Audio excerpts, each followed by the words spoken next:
Taylor and readymade নামক একটি দোকানে ফ্রক কাটিং নিয়ে একটি শিক্ষণীয় গল্প বলছি।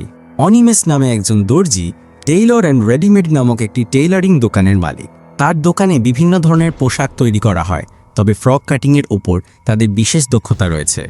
একদিন এক কাস্টমার এলেন একটি ফ্রক বানানোর জন্য।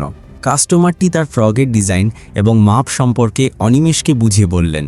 অনিমেষ খুব মনোযোগ দিয়ে সব শুনলেন এবং কাস্টমারের চাহিদা অনুযায়ী ফ্রকটি তৈরি করার আশ্বাস দিলেন। অনিমেষ ফ্রক কাটিং শুরু করার আগে খুব সতর্ক ছিলেন।